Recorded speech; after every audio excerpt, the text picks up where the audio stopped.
A message from the National Gas Company in association with the Bocas Lit Fest. You know, the last 10 years have gone so quickly, and we look at where we started and where we are now, and we're slightly incredulous because when we started, people said, oh, nobody reads, nobody writes, you know, what are you trying to do? And it's not going to work. But I knew it would, because I think that there wasn't an environment that allowed people to come out and say, I read books. It was sort of a closet thing you did, you know. And a lot of people wanted to write, but there were no examples, there was no forum, there were not enough writing workshops, that sort of thing. So once we started, people actually, you know, people wanted it. And the most difficult thing, of course, starting was that we had to get people to give us money to do this thing. And getting sponsorship was a big challenge. But next year will be 10 years of the NGC Bocas Lit Fest. So we are celebrating 10 years this year of being an organization, and 10 years next year of being the NGC National Gas Company being our title sponsor.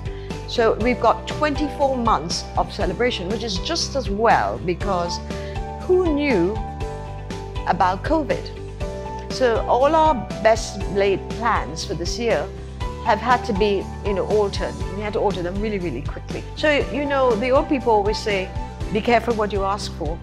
Well, we asked for something very particular this year. We thought 10 years, what we're going to do is we're going to have a shorter festival. Instead of 5 days, we'll have 3 days. And then what we would do is all year round, we do many, many, many more events. So that was the plan.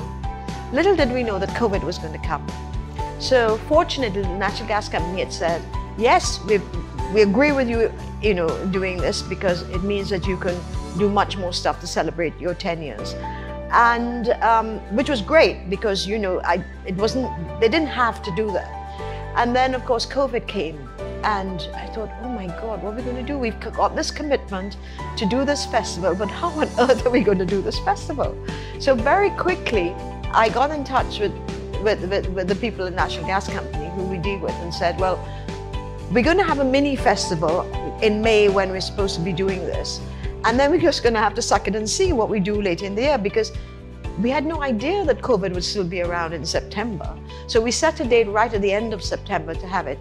And of course, we're now, you know, approaching the end of the year, and COVID is still with us. So we've had to pivot and pivot and pivot and pivot. And every time I go back to, you know, to my liaison people at the National Gas Company and say, well, we want to do this now. And they said, okay. And I say, want to do this now? And they say, okay, want to do this? Okay. And that has been really important, because I think they know us very well. And so they know that we were going to deliver. They know that we have the expertise to do what we're going to say. And it's been a vote of confidence on their part, really, to say, yeah, go ahead and do it. And without them being so flexible in responding to our own flexibility would have been really difficult. So I'm really grateful to them for that. And I hope that they're going to go on saying yes to some of the things we're coming up with, because we still got 2 months to go before the end of the year. You know, how can you have a festival without people? So that was the first conundrum. What are we going to do? Because a festival, especially a literary festival, is really important, because it's really where writers come to meet other writers. It's where writers come to meet their readers.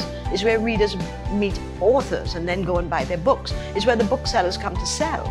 So without a physical space, the festival doesn't make much sense. So what you have to do is you have to revert to the intellectual parts of what it is you're trying to do, which is really to communicate ideas and communicate, you know, a writer's view, assessment of where we are as people, as, you know, where we are as a world, etc., and human emotion, where we are on every scale and everything that the human being does.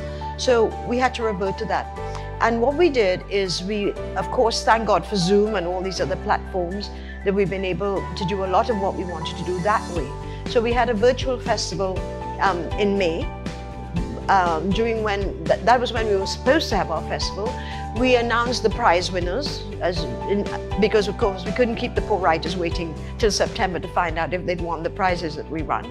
So we had prize announcements, and we had panel discussions, we had one-on-ones, and we had spoken word we had performance. So we did elements of all the things we do.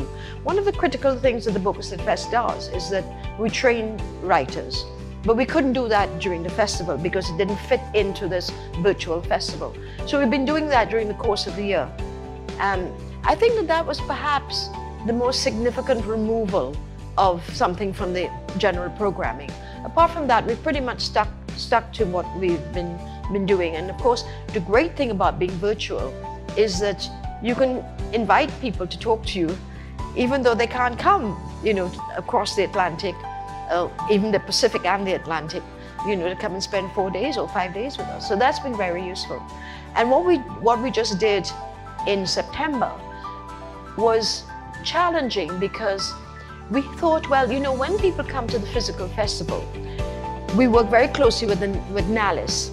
And NALIS allows us to use that beautiful building, the National Library, and the old fire station next door, which doesn't actually come under them, but they arrange for us to use it. And we call it the Festival Village. And people come, and the idea is when they come, they don't leave. So how could we keep people with us for 3 days virtually? So we programmed in between the events.